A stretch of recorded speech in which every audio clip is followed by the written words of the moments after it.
Muy buenos días, mis hermanos. ¿Cómo están?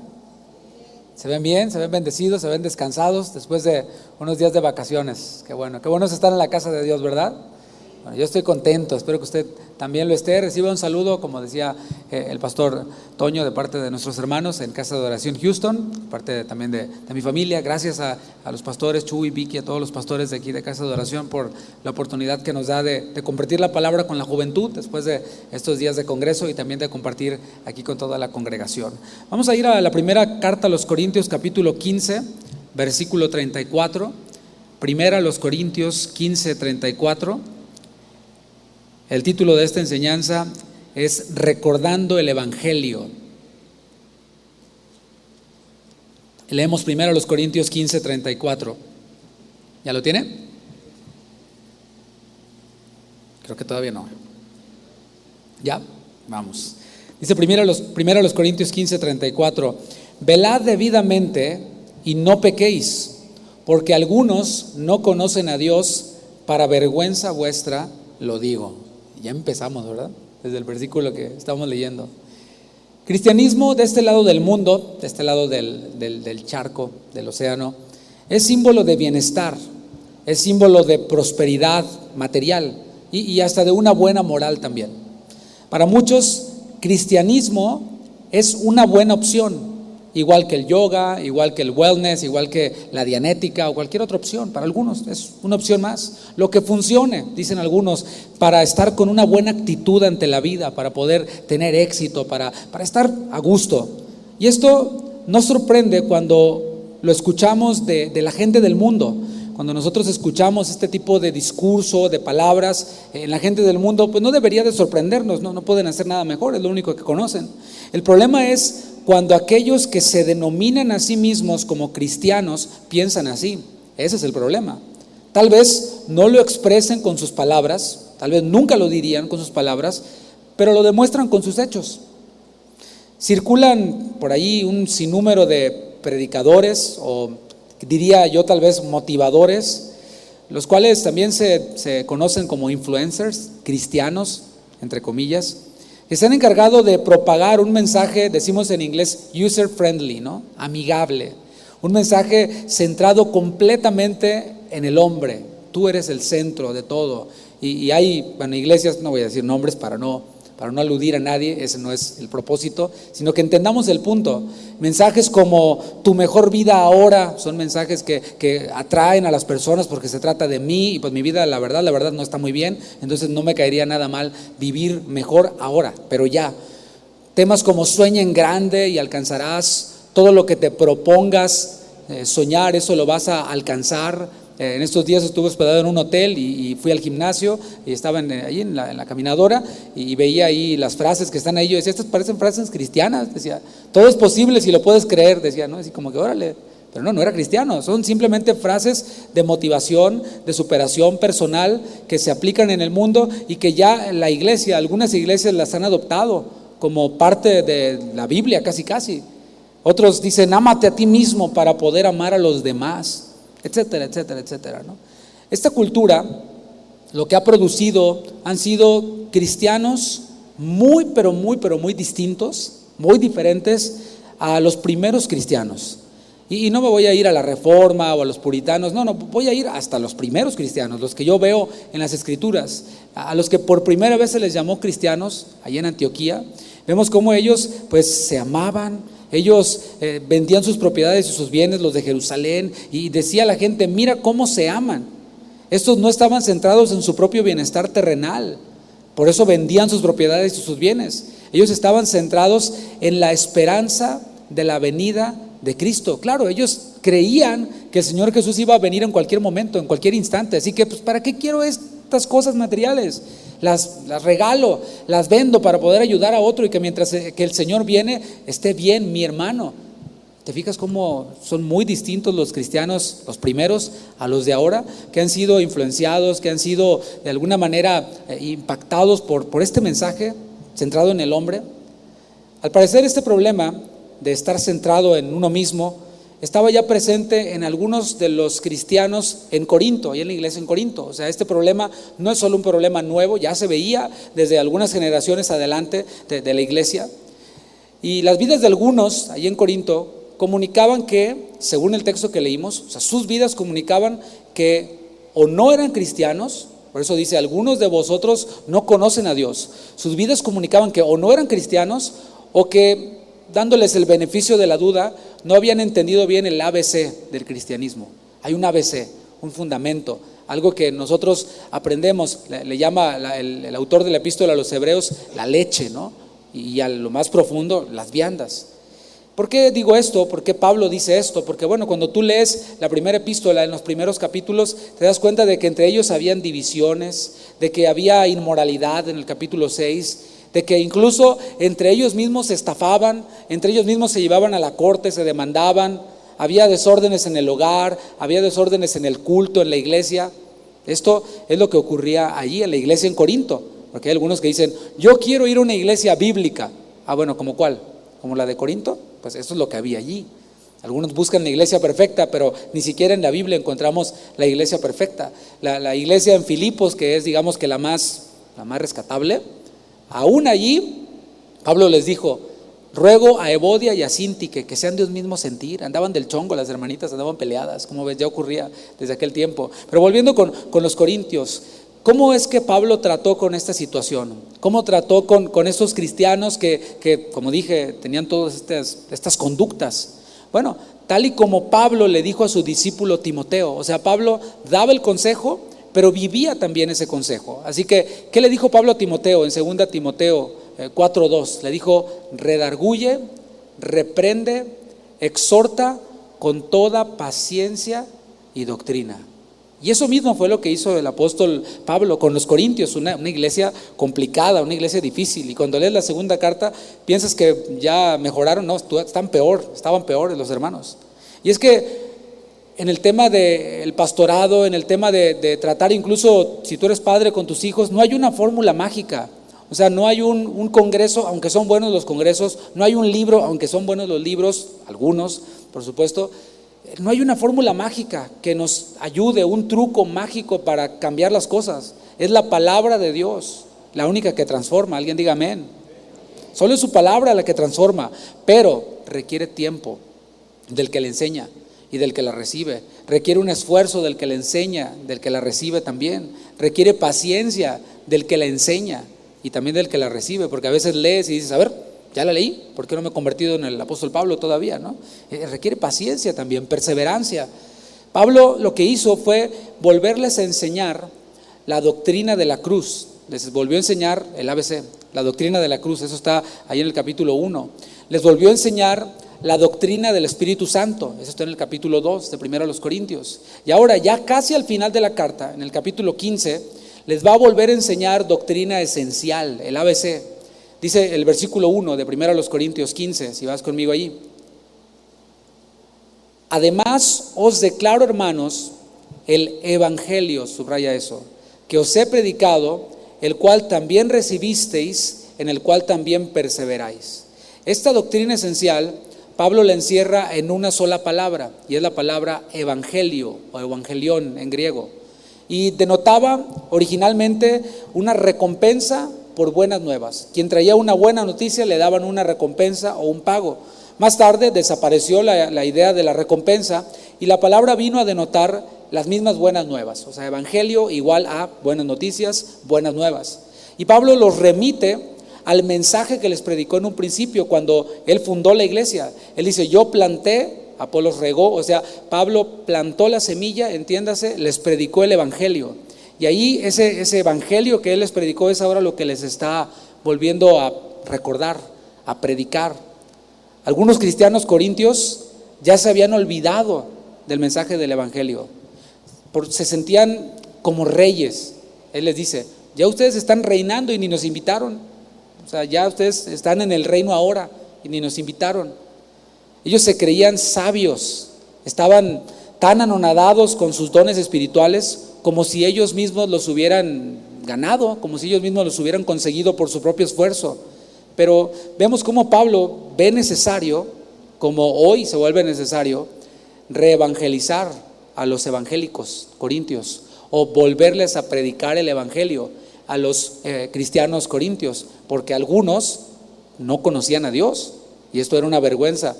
Versículo 2, por el cual asimismo, si retenéis la palabra que os he predicado, sois salvos, si no creísteis en vano.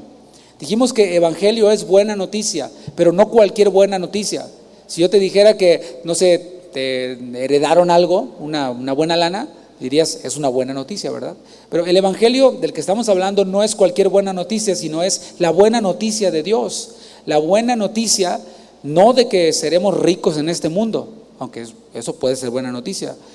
No la buena noticia de que podemos hablar en lenguas, sanar a los enfermos en el nombre de Jesús, profetizar, aunque esa es una buena noticia. Estamos hablando de la buena noticia. La buena noticia del evangelio, que es poder de Dios para salvación, como lo dice Romanos 1. Lucas capítulo 10, versículo 17. Para que veamos cómo el evangelio trae gozo, trae plenitud, es la buena noticia que el Señor trajo. Dice Lucas 10, 17, en este episodio cuando los 70 fueron enviados a hacer la obra del Señor. Algunos dicen que solo los apóstoles podían sanar, podían echar fuera demonios, pero aquí vemos en la escritura, en la Biblia, no en lo que dice un predicador, cómo más de los 12, en este caso los 70, también recibieron autoridad y fueron enviados para hacer la obra del Señor. ¿Ya encontró Lucas 10, 17? Dice, y volvieron los 70 con gozo, después de haber sido enviados, diciendo, Señor, aún los demonios se nos sujetan en tu nombre. Está bien, gloria a Dios, ¿no? Y les dijo, yo veía a Satanás como un rayo que caía del cielo. He aquí os doy potestad de hollar sobre las serpientes y sobre los escorpiones y sobre toda fuerza del enemigo, y nada os dañará. Mas no os gocéis de esto, de que ustedes echaron fuera demonios en mi nombre. No.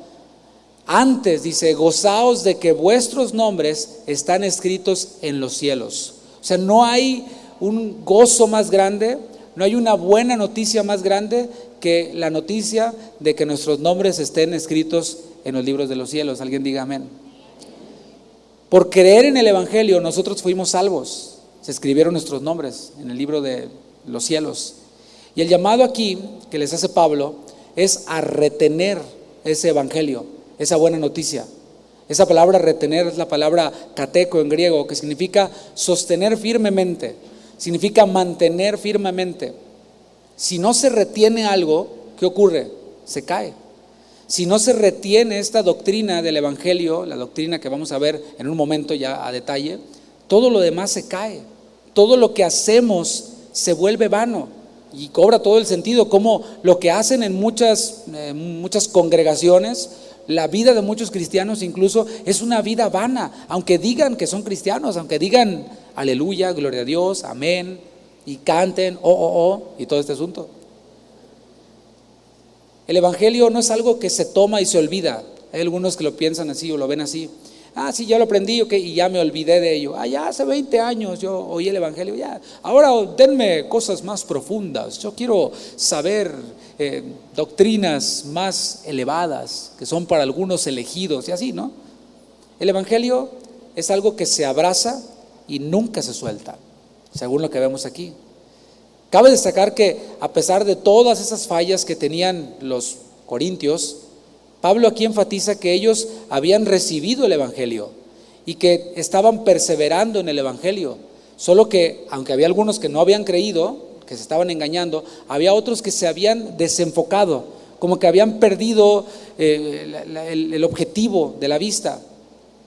Nuestra tendencia es, por lo general, a emitir juicios cuando vemos a alguien así. Cuando vemos a alguien que anda como en otro rollo, decimos, la tendencia es a decir, este ni cristiano es. Pero podemos aprender aquí que es posible que alguien, siendo cristiano, alguien que haya recibido el evangelio, que esté perseverando en el evangelio, simplemente esté desenfocado. Incluso tú mismo, yo mismo, podemos haber sido salvos por gracia, por medio de la fe, podemos estar perseverando en el evangelio, pero podemos estar desenfocados. Y ejemplos hay muchos, de los mismos apóstoles, algunos de ellos, vemos ejemplos. Así que se vuelve necesario que cuando estamos desenfocados de nuestra vida cristiana, que nos reevangelicen, que recordemos el evangelio. Y aquí comienza a hacer un repaso y un resumen del evangelio en el versículo 3. Dice, porque primeramente os he enseñado lo que asimismo recibí. ¿Qué fue lo que Pablo les enseñó? Pues no fue algo que Pablo inventó, no fue algo que Pablo de pronto se le ocurrió, no, él lo recibió, y no lo recibió de un hombre, de un rabino, de la interpretación de algún erudito, no, él lo recibió directamente del Señor Jesús. A los Gálatas les dijo: pues yo ni lo recibí ni lo aprendí de hombre alguno, sino por revelación de Jesucristo. Pablo tuvo la dicha, la fortuna de haber sido discipulado por el mismo Señor Jesús. ¿Qué te parece?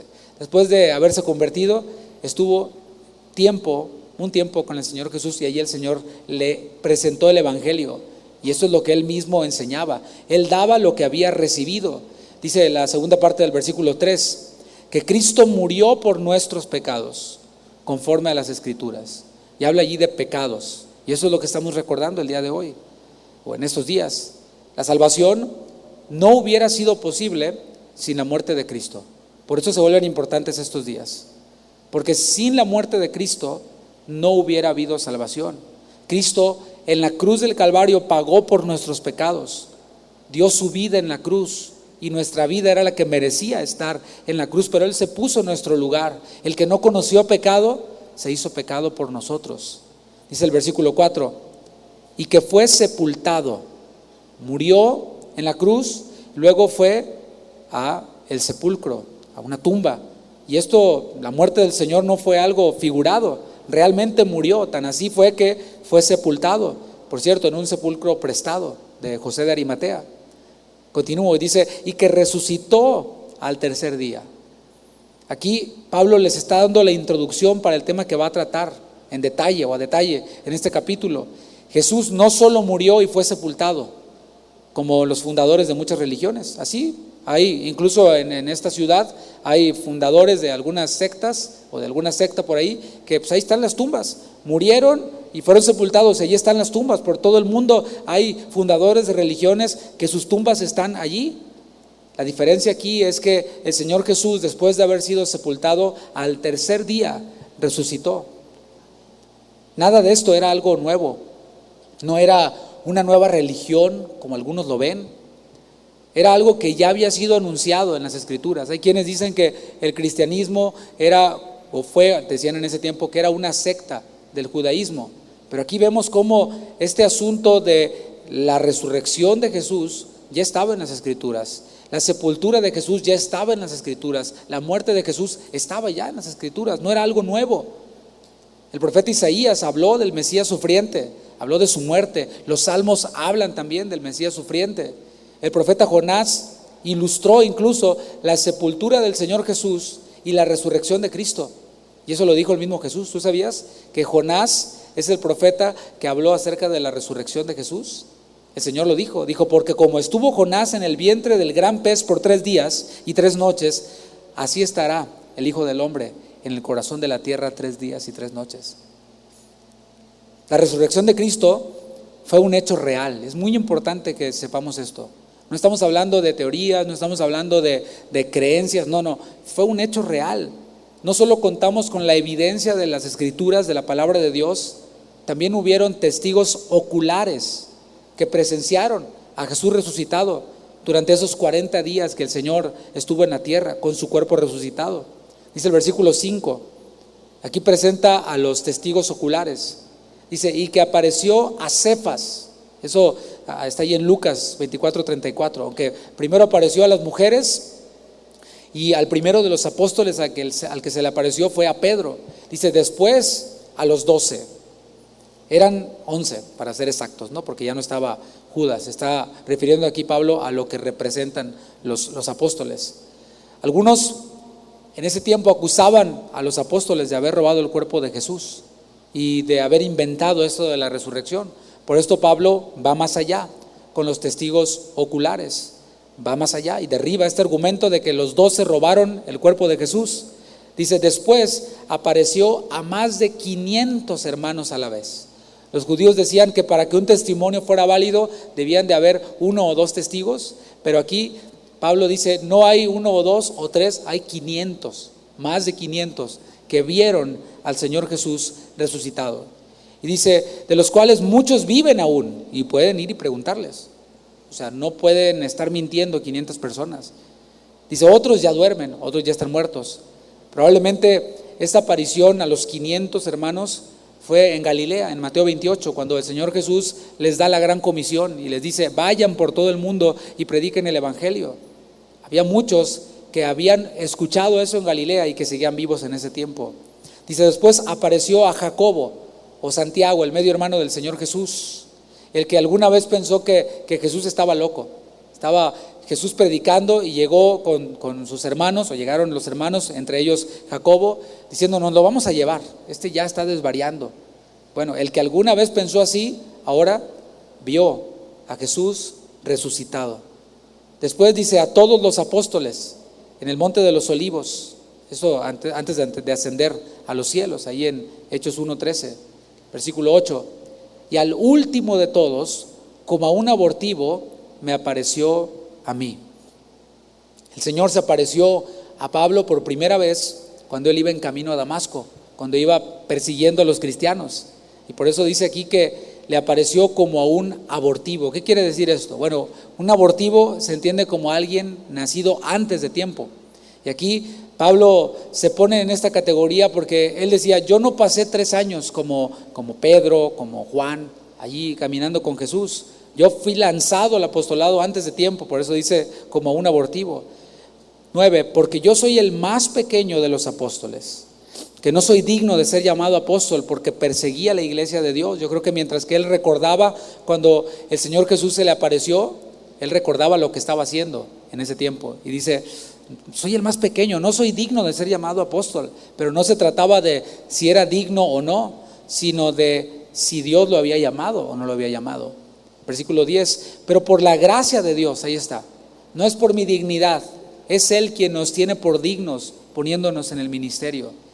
Dice, por la gracia de Dios soy lo que soy, y su gracia no ha sido en vano para conmigo. Antes he trabajado más que todos ellos, pero no yo, sino la gracia de Dios conmigo. Y aquí, aunque parece un poquito teórico, teológico, y lo es, Pablo recuerda que les está dando una enseñanza a cristianos que vivían centrados en sí mismos. Cristianos que cuando era las cenas que hacían, las fiestas de amor o ágapes, donde antes de tomar la cena del Señor, llevaba cada quien su comida, y bueno, algunos llevaban pues unos buenos manjares, y ¿qué hacían? Ellos mismos se los comían para no compartir con otros que pues, no traían casi nada o nada porque venían de trabajar o no tenían recursos, eran muy pobres. Y esto dentro de la iglesia, Pablo entonces les está enseñando esto. Y cuando él les dice, yo soy como un abortivo, yo no soy digno de ser llamado apóstol, les está dando una lección, porque algunos de ellos se sentían la divina garza. ¿Por qué? Porque hablaban en lenguas. No, yo hablo en lenguas. Entre ellos había esto. En cambio, Pablo, siendo apóstol, elegido por el mismo Señor Jesús, resucitado para esa función de apostolado, se consideraba indigno. Él le atribuía a la gracia de Dios, o sea, este favor inmerecido, lo que él era. O sea, yo soy apóstol por un favor inmerecido. Él consideraba también su trabajo, que era abundante, que era mucho, como algo que provenía de la gracia de Dios y no de sus propias fuerzas. Versículo 11, porque o sea yo, o sean ellos, así predicamos y así habéis creído. Wow, le sigue dando con todo a los corintios, porque acuérdate que ellos decían, yo soy de Apolos, yo soy de Cefas, yo soy de Pablo, y aquí Pablo derriba esta idea y dice, no somos los ministros, es la gracia de Dios. No nos olvidemos de eso, porque a veces se ven a los ministros y wow, les aplauden y los tratan como si fueran celebridades. Otros van más allá y dicen, el 5% de este varón de Dios no se compara con toda la cristiandad junta. Órale, cálmate, tranquilo. Y lo malo es que el ministro lo acepta, eso es lo peor todavía, ¿no? No corrige eso, como Pablo lo está haciendo aquí. Dice, yo no soy digno, yo soy, mira, todo lo que he hecho lo he hecho por la gracia de Dios. ¿Cuál 5% ni qué nada, no? Un zape celestial, ¿no? Y él les dice, o sea yo, o sean ellos, predicamos el evangelio. El punto es que ustedes creyeron. O sea, no alimento yo esta idea, parafraseando a Pablo, de que me endiosen o que endiosen a los ministros. No. Olvídense de esos partidos. No importa quién les predicó. Ay, es que usted me predicó, pastor. No. O sea, yo nada más prediqué, pero lo que te salvó fue el mensaje que te prediqué. Nosotros somos vasos de barro, no tesoros. El tesoro es el evangelio que está depositado en vasos de barro. No olvidemos eso. Yo soy un vaso de barro. Y ponía un ejemplo cuando enseñaba este versículo con la iglesia, de esos vasos de barro, como, no sé si usted lo hace, mi mamá lo hacía y creo que lo sigue haciendo, de cuando compraba ese bote así grande de crema chantilly o de mantequilla, cuando se terminaba, después lo utilizaba como un Tupperware, ¿verdad? Como un topper. Y ahí le echaba el pozole y lo metía al refrigerador.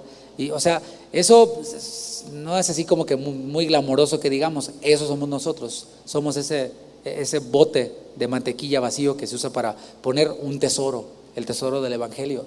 El punto es que lo importante es el tesoro y no el vaso de barro. Es lo que está diciendo Pablo aquí, versículo 12. Pero si se predica de Cristo que resucitó de los muertos, ¿cómo dicen algunos entre vosotros que no hay resurrección de muertos? O sea, yo les enseñé acerca de Cristo. Yo les enseñé el evangelio. Yo les enseñé que Cristo resucitó de los muertos. Pero ¿cómo está eso? De que entre ustedes algunos creen que no habrá resurrección de muertos. A todos los conflictos que había ahí entre los creyentes de Corintios se añadía habían algunos que creían, o más bien negaban, la doctrina de la resurrección, o la distorsionaban. Recuerda que a veces el lugar en donde estamos, el punto geográfico de donde estamos, pues sí tiene que ver un poco con nuestra manera de pensar, con nuestra cosmovisión de la vida. Y ellos estaban muy cerca de Atenas, el Areópago estaba allí muy cerca, Pablo había predicado ahí en el Areópago.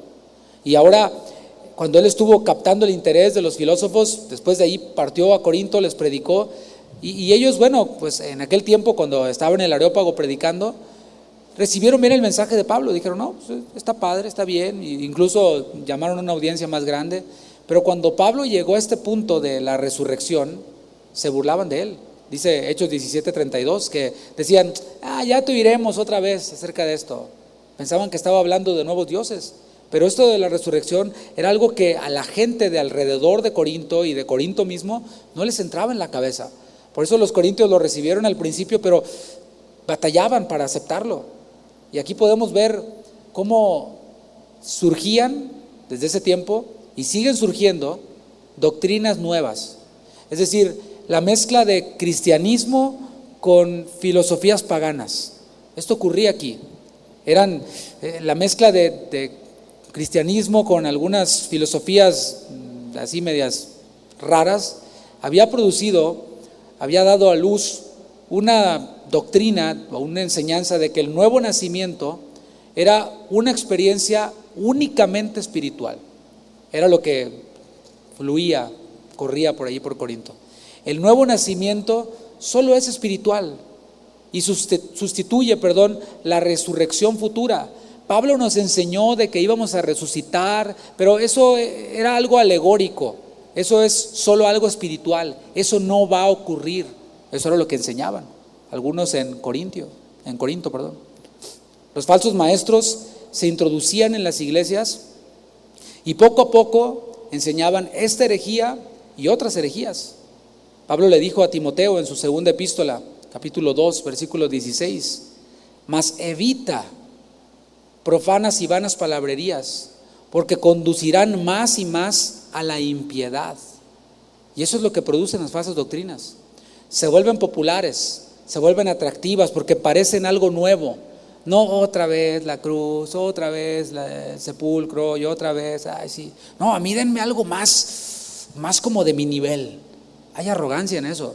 Y las falsas doctrinas, pues, se vuelven populares por eso, porque le otorgan al que las abraza como ese elemento novedoso, y también otorgan algo que a muchos les encanta: licencia para pecar.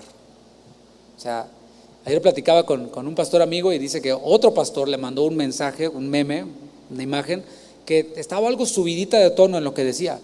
Y ese pastor le dijo, oye, ¿qué te pasa? Le dijo, es que esto es solo para maduros. Órale. O sea que ahora ser maduro es hablar cosas de doble sentido. Pues quién sabe qué Biblia lee este otro pastor, ¿no? Lamentablemente lo era. Y eso es lo que las falsas doctrinas producen, una licencia para pecar. ¿Por qué? Porque mira las implicaciones que tiene. Si no va a haber una resurrección de los muertos, como dice la palabra, pues entonces vivamos la vida. La vida es una y hay que vivirla. Eso es lo que producen las falsas doctrinas. Si mi mejor vida es ahora, pues vamos a disfrutarla al máximo, piensan algunos. Versículo 17, estoy leyendo 2 Timoteo 2:17 ahora. Dice, y su palabra carcomerá como gangrena. Eso es lo que hacen las falsas doctrinas. Eso es lo que estaba haciendo esta falsa doctrina, esta negación de la resurrección de los muertos en Corinto, de los cuales son Himeneo y Fileto. Se volvía importante que Pablo dijera quiénes eran los que estaban propagando esta doctrina. ¿Por qué? Porque a veces es difícil para algunos discernirlo, porque ven a la persona y dicen, no, ¿cómo? Es un predicador famosísimo y es súper reconocido y se ve súper santo porque trae corbata y traje, mira. Pero mis hermanos, cuando vemos realmente lo que hablan, cuando analizamos su doctrina, es en donde se ve. Por eso aquí Pablo ve necesario decir los nombres, versículo 18, que se desviaron de la verdad. Himeneo y Fileto estaban en la verdad, pero se desviaron, no retuvieron el evangelio que les fue predicado, diciendo, esta era su doctrina, que la resurrección ya se efectuó. O sea, ya no va a haber resurrección, ya fue, brother, ya fue. Dice, y trastornan la fe de algunos. ¿Por qué? Porque, como dije, si la resurrección ya se había efectuado, así como enseñaban Himeneo y Alejandro, o Himeneo y Fileto, perdón, y como creían algunos de los de Corinto, pues ya no había nada de qué preocuparse. Te podías relajar. Cada quien podía vivir como le diera la gana. Todo bien. Por eso es relevante esta doctrina, la doctrina de la resurrección, por sus implicaciones, por lo que implica.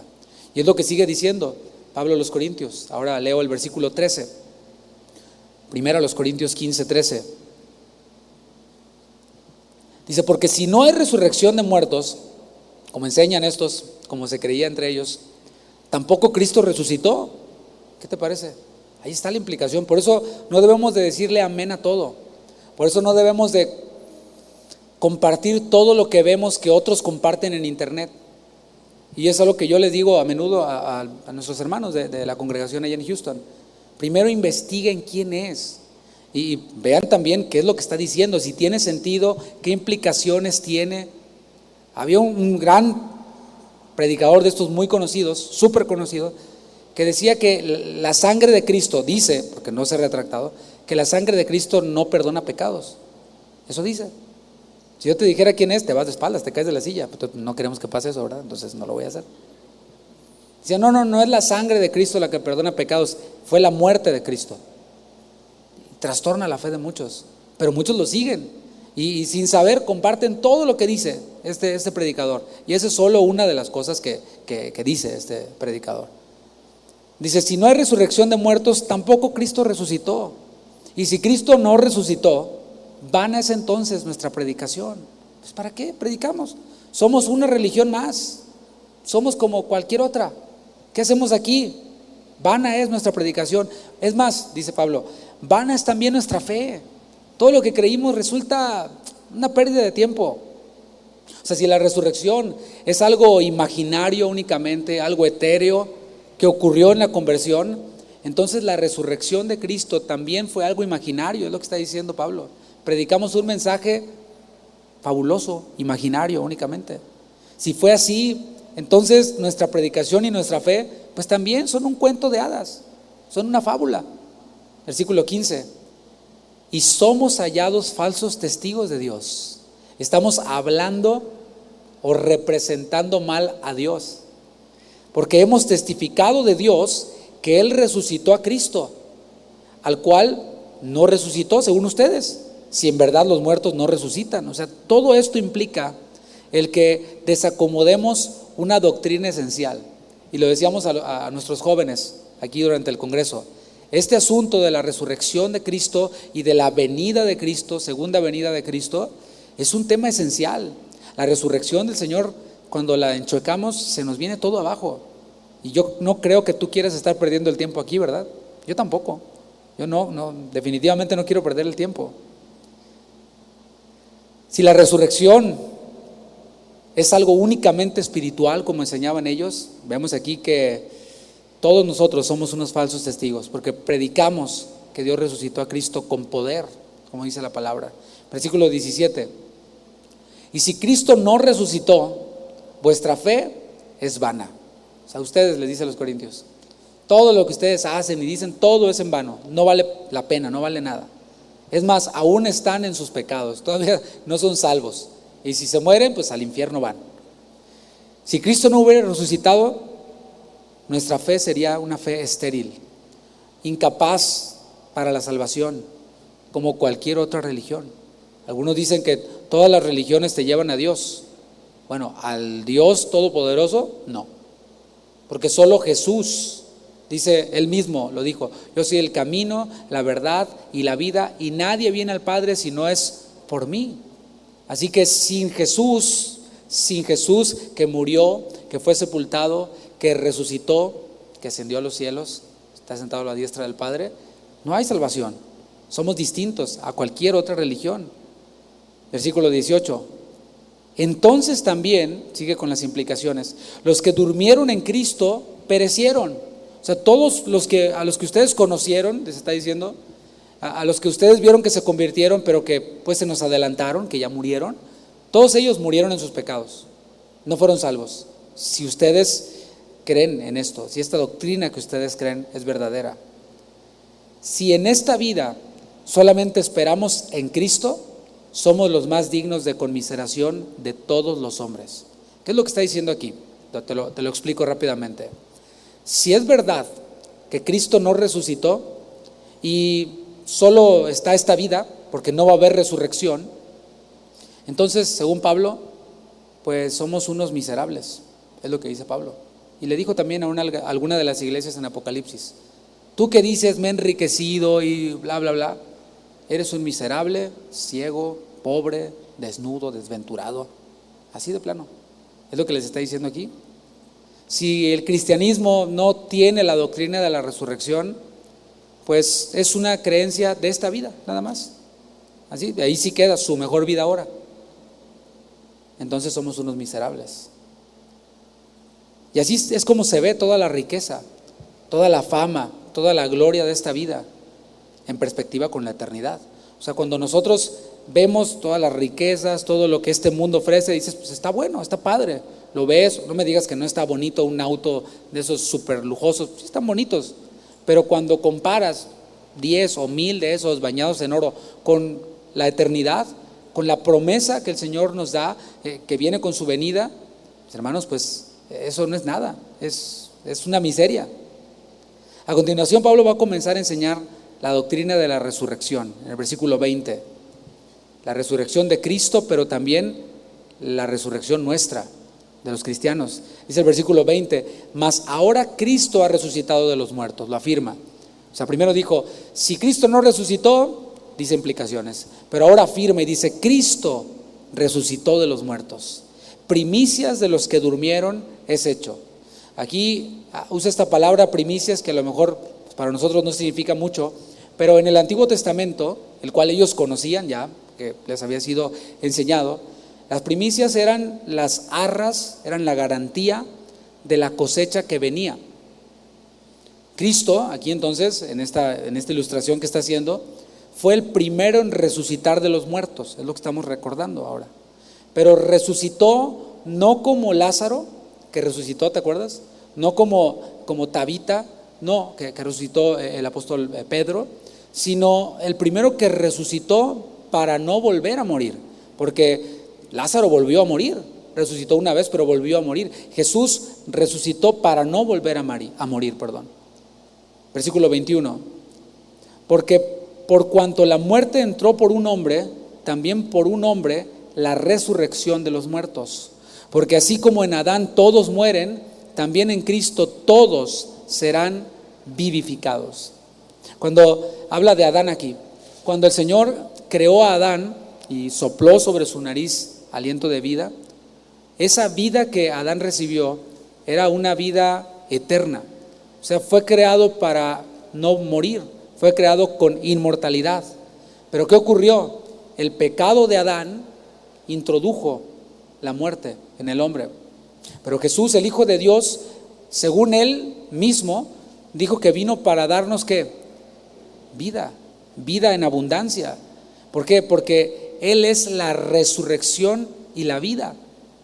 Su muerte, su sepultura, su resurrección hicieron posible que todo aquel que en Él cree no se pierda, mas tenga ¿qué? Vida eterna. Y hay un orden aquí en el versículo 23 de estas resurrecciones de las que habla. Dice, Cristo resucitó, Él fue el primero en resucitar para no volver a morir. Y si Él fue el primero, nos habla de que habrán más. Dice el versículo 23, pero cada uno en su debido orden, o sea, en su debido momento. Cristo, las primicias, el primero. Luego, los que son de Cristo en su venida. Cristo va a regresar, como dice aquí, Él volverá por su iglesia. ¿Cuántos son de su iglesia? Y no está hablando de una iglesia local, sino por todos los redimidos. No va a volver por una denominación. El Señor no va a hacer como diferentes paradas. Voy por los bautistas, luego voy por los pentecostales. No. Él va a volver por su iglesia, quienes hemos sido lavados, comprados por su sangre. Versículo 24. Luego el fin, cuando entregue el reino al Dios y Padre, cuando haya suprimido todo dominio, toda autoridad y potencia, porque es preciso que Él reine hasta que haya puesto a todos sus enemigos debajo de sus pies. Aquí vemos lo que algunos llaman un programa de resurrecciones. Aquí vemos cómo concluye cuando el Señor haya resucitado a todos, diga a todos, no solo los cristianos, también a sus enemigos, dice, hasta que haya puesto a todos sus enemigos debajo de sus pies. O sea, todos van a resucitar, incluso los que no creyeron, incluidos también, los enemigos. Ellos van a ser resucitados para ser juzgados, para condenación eterna. Es lo que dice Apocalipsis 20, no vayas allí, te leo Apocalipsis 20, versículo 13. Dice, y el mar entregó a los muertos que había en él, y la muerte y el Hades entregaron los muertos que había en ellos, y fueron juzgados cada uno según sus obras. Y aquí utiliza esta palabra juzgar. Los creyentes no vamos a ser juzgados, no hay condenación para nosotros. No seremos juzgados según nuestras obras, porque Cristo ya fue juzgado por nosotros. Así que aquí se refiere a aquellos que no creyeron en el Señor. Dice que van a ser resucitados para ser juzgados. Versículo 26. Y el postrer enemigo que será destruido es la muerte. Dice Apocalipsis 21:4 que la muerte va a ser lanzada al lago de fuego junto con los condenados a muerte eterna. Pero nosotros, diga yo, nosotros los creyentes vamos a disfrutar de inmortalidad. Por eso, mi hermano, mi hermana, los cristianos no le tenemos miedo a la muerte. Por eso decimos, como decía Pablo, para mí el vivir es Cristo y el morir es no pérdida, ¿verdad que no? Es ganancia. Nosotros no le tenemos temor a la muerte. ¿Por qué? Porque la muerte va a ser destruida y nosotros vamos a tener inmortalidad. Versículo 27. Porque todas las cosas las sujetó debajo de sus pies. El Señor Jesús se hizo hombre, es lo que recordamos en Navidad, su primera venida. Se encarnó, el Verbo se hizo carne, habitó entre nosotros, hizo bien a los hombres, murió en la cruz por nuestros pecados, resucitó y fue exaltado por el Padre. Por eso dice aquí, le sujetó todas las cosas debajo de sus pies. Y esto hace eco con lo que les escribió a los filipenses, en Filipenses 2:10, para que en el nombre de Jesús, ¿te acuerdas? Se doble toda rodilla de los que están en el cielo y en la tierra y debajo de la tierra, y toda lengua confiese que Jesucristo es el Señor, para gloria de Dios Padre. Eso es de lo que está hablando aquí. Continúo leyendo, dice, y cuando dice que todas las cosas han sido sujetadas a Él, claramente exceptúa aquel que sujetó a Él todas las cosas. Y aquí esto es bien interesante. ¿Por qué? Porque está haciendo como esta aclaración para que no vaya a haber alguien que después empiece con una doctrina rara, que diga, no, aquí vemos cómo el Padre se va a someter a Jesucristo. No, eso no es así. Por eso Pablo lo deja claro, porque conocía a su gente y dice, no vaya a ser que saquen también una doctrina rara aquí. Versículo 28. Pero luego que todas las cosas le estén sujetas, entonces también el mismo Hijo se sujetará al que le sujetó a él todas las cosas, para que Dios sea todo en todos. O sea, al final de los tiempos, el Señor Jesús va a recibir toda esta exaltación, pero el Señor Jesús le va a devolver todas las cosas al Padre. Y es como podemos ver esto que nos anunciaban hace un momento del Congreso de Mujeres, el tema, ¿sí? Este privilegio de honrar a los demás, ¿no? La esencia de honrar y preferir, es lo que estamos viendo aquí. El Hijo recibiendo las cosas y devolviéndolas al Padre. Versículo 29. De otro modo, ¿qué harán los que se bautizan por los muertos, si en ninguna manera los muertos resucitan? ¿Por qué pues se bautizan por los muertos? Y bueno, aquí vuelve de nuevo Pablo a atacar esta falsa doctrina que estaba propagándose. Y aquí, aunque es difícil de interpretar este versículo, ellos lo entendían muy bien. ¿Por qué? Porque en su cultura habían paganos, o sea, los que no eran cristianos, que se bautizaban por los muertos. Pero si no había resurrección, entonces eso de bautizar a los muertos era una contradicción. Por eso dice aquí, de otro modo, ¿qué harán los que se bautizan? O sea, no dice nosotros que nos bautizamos. Ahora sí, versículo 30 dice nosotros, dice, ¿y por qué nosotros peligramos a toda hora? O sea, nosotros no nos bautizamos por los muertos, dice, más bien nosotros peligramos a toda hora. Cuando predicamos el Evangelio, peligramos. Pablo mismo era testigo de eso.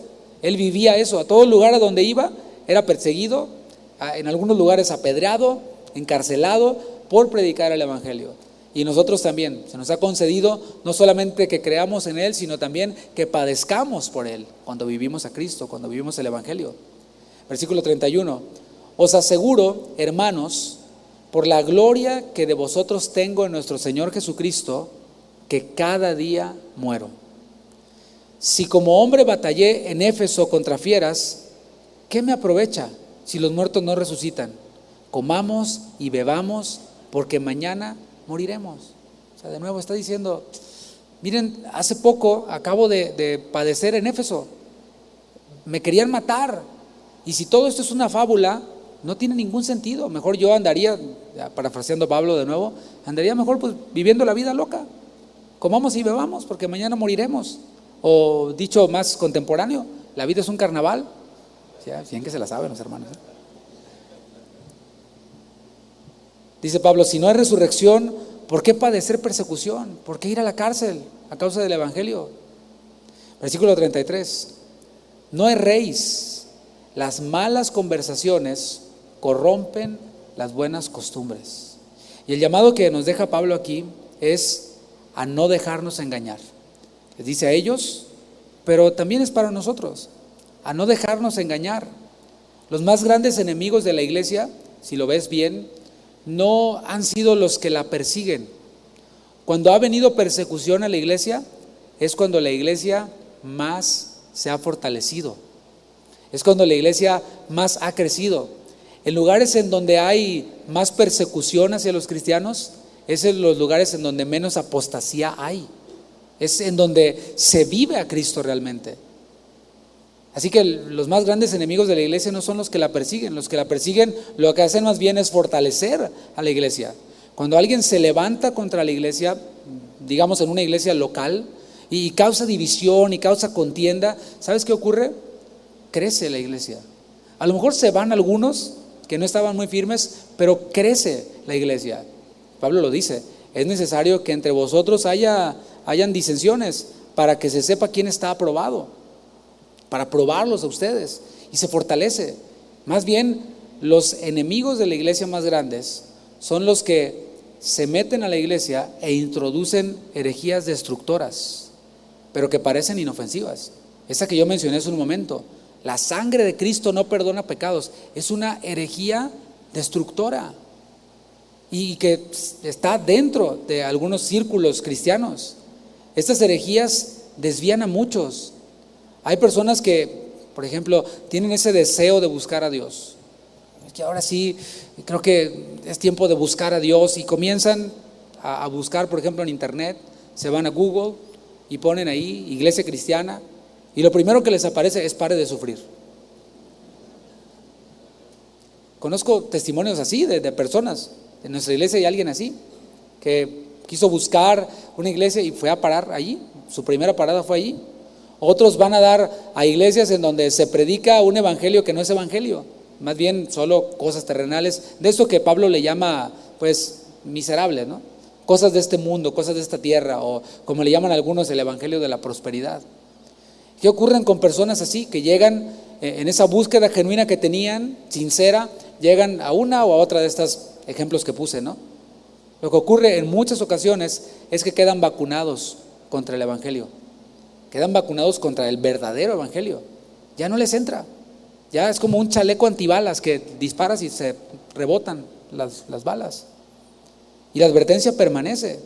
Es necesario que tengamos cuidado con lo que oímos, que tengamos cuidado con lo que leemos, porque no todo lo que brilla es oro, como dice el dicho, ¿verdad? Hay que tener cuidado. Es lo que está diciendo Pablo aquí, lo leo de nuevo. No erréis. Las malas conversaciones corrompen las buenas costumbres. Y luego les dice, versículo 34, velad debidamente. O sea, estar despiertos esperando la venida del Señor, que va a resucitar a los muertos en Cristo resucitaremos primero. Ese estar velando, estar despierto, debe de ser bien hecho. Por eso dice, velad debidamente y no pequéis. Hay algunos que están velando y dicen que esperan al Señor, pero ese estar velando lo hacen en pecado, lo hacen influenciados por falsas doctrinas. Dice, y no pequéis. Este llamado es despertar, despiértense, reenfóquense. El desenfoque de lo que es realmente relevante a los corintios les había llevado a vivir una vida licenciosa, una vida impía. Y esto responde a la pregunta, ¿por qué algunos cristianos en Corinto, no acá, se emborrachaban? Es más, tenían el descaro de llegar borrachos a la reunión. ¿Te imaginas? Bueno, no, esos hermanos así todos faroleados, ¿no? Porque esto explica por qué entre los cristianos de Corinto había uno que había tomado por mujer a la mujer de su padre. Y no solo eso, los demás no le decían nada, decían, bueno, pues cada quien, pues, si eso le hace feliz a él, pues déjenlo, que eso le haga feliz, porque la vida es una y hay que vivirla. Claro, porque habían abrazado esta falsa doctrina, aunque a lo mejor no lo decían con sus palabras, lo vivían con sus hechos. Había otros que no estaban desenfocados, de plano ni se habían convertido. Y sí, a una iglesia cristiana pueden ir personas que nunca han creído, pueden ir personas que nunca fueron salvos, pero que creen. Yo era uno de ellos. Yo casi me crié en la iglesia y creía, hasta que hubo un día que tuve un encuentro con el Señor Jesús, hasta que hubo un día que el evangelio me entró, pero sí estaba muy contaminado con todas estas falsas doctrinas, con todas estas creencias, con ese estar centrado en mí mismo, estar centrado en mi bienestar, en lo que yo sueño, en lo que yo anhelo, hasta que vino el Señor y abrió mis ojos, como creo que puede abrir los tuyos el día de hoy si estás en esa condición. Dice, porque algunos no conocen a Dios, dice, para vergüenza vuestra lo digo. Pablo tenía una perspectiva adecuada de lo que era la vergüenza y la gloria. ¿Cuál sería tu peor vergüenza? Preguntaba el domingo pasado en nuestra congregación. ¿Cuál sería tu peor vergüenza? Pues no sé, que venga el banco y me quite mi casa, o que venga el banco y me quite mi carro, y que todos se den cuenta, todo el vecindario. Sería mi peor vergüenza, ¿no? Bueno, ya se notó que está centrado en las cosas terrenales. Para Pablo, la peor vergüenza sería que aquellos a los que él les había predicado, arriesgando su propia vida y gastando de lo suyo, que aquellos a los que él les había predicado volvieran atrás, apostataran. Eso sería la peor vergüenza para él, es lo que dice aquí. Y aquí dice, la peor vergüenza sería que entre los que yo les he predicado, hay algunos que nomás nunca creyeron, que nunca se convirtieron. Es una vergüenza. Hay unos que de plano lo dicen. Yo conocí a uno que decía, no, yo no soy hermano, yo soy primo. Ah, bueno. Nomás que Dios no tiene sobrinos, mijo. Dios tiene hijos. La vergüenza consiste en que en vez de estar ellos saliendo a predicar el evangelio, que es lo que el Señor Jesús nos mandó a hacer, vayan y prediquen el evangelio, en vez de que ellos estuvieran ganando almas, como se dice, para el reino, estaban provocando que los que estaban allí mismo en la iglesia se contaminaran. Ellos estaban provocando, permitiendo que estas doctrinas se propagaran, estaban provocando que esta falsa doctrina penetrara en los corazones de nuevos creyentes o de gente que recién llegaba. Y es que no solo es responsabilidad de los pastores y de los líderes, todos somos capaces y tenemos la responsabilidad de ver qué es lo que mi hermano está escuchando o leyendo y ayudarlo y decirle, oye, ¿ya te diste cuenta de eso que estás leyendo? O eso que estás escuchando, o ese predicador que estás escuchando, lo que ha dicho, lo que ha enseñado y no se ha retractado, etcétera. Es responsabilidad tener cada uno cuidado de lo que oímos nosotros mismos. Esa comezón de oír de la que habla Pablo es lo que alimenta a los falsos maestros. Los falsos maestros existen porque hay quienes los quieren escuchar. Pero creo que con esta advertencia que nos hace Pablo, velen debidamente. Con esta advertencia podemos nosotros tener más conciencia de lo que oímos, de las decisiones que tomamos. Yo le voy a invitar a que se ponga de pie y vamos a concluir con una oración, porque quizás entre nosotros haya alguien que está así desenfocado y a lo mejor ese filtro que yo hice ahorita, ¿cuál sería mi peor vergüenza? A lo mejor ahí el Señor te atrapó y te diste cuenta, ¿sabes qué? Sí, estoy enfocado en mí mismo. Mi peor vergüenza sería perder algo material. Mi mayor gloria sería algo material. Para Pablo su mayor gloria era conocer al Señor, ya sea presentes o ausentes, deseamos serle agradables, decía Pablo. Esa era su mayor gloria. Y si tu mayor gloria no tiene que ver con parecerte a Cristo, te tengo noticias, estás desenfocado. Y el evangelio que hoy te fue predicado es un evangelio que sigue siendo poder de Dios para salvación. Es un evangelio que sigue siendo poder para centrar al creyente en Cristo. Y así queremos que Él, cuando vuelva, nos encuentre. Amén. Que nos encuentre ocupados en su reino, buscándole. Oremos. Señor, venimos delante de ti, dándote gracias, porque tu evangelio sigue siendo poder, porque al recordarlo podemos centrarnos nuevamente, ponernos de nuevo en el camino que nos lleva hacia la vida eterna, en este camino que nos lleva hacia la gloria, porque tú nos recuerdas que resucitaremos. Los muertos en Cristo resucitarán primero, luego nosotros los que hayamos quedado resucitaremos también. Te pido, Señor, que tu Espíritu Santo nos recuerde estas palabras cada día recordar que vamos a verte cara a cara, que resucitarás nuestros cuerpos para no volver a morir, y serán cuerpos que serán capaces de estar delante de tu presencia, de ver tu rostro.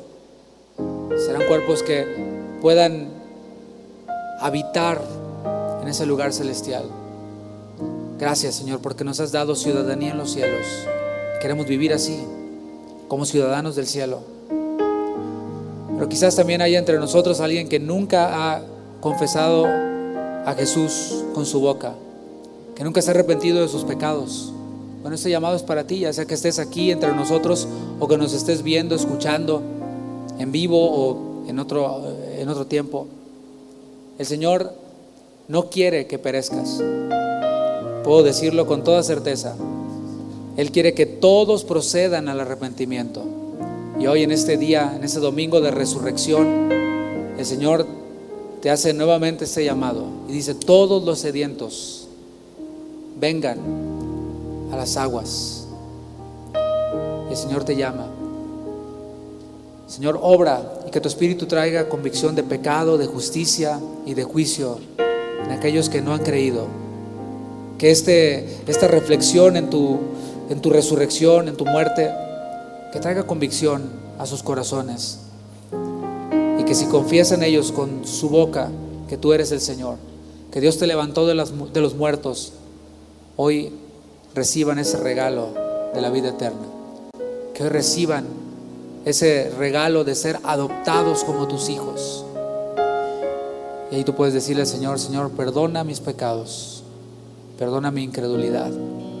Yo me arrepiento, yo creo en ti, creo que tú eres el Señor, creo que eres el único que puede perdonar pecados. Yo te recibo y creo en tu nombre, en el nombre de Jesús. Gracias, Señor, porque traes salvación, traes consuelo, nos desafías a nosotros a velar debidamente esperando tu venida. Muchas gracias, Señor, en tu nombre, Jesús. Amén.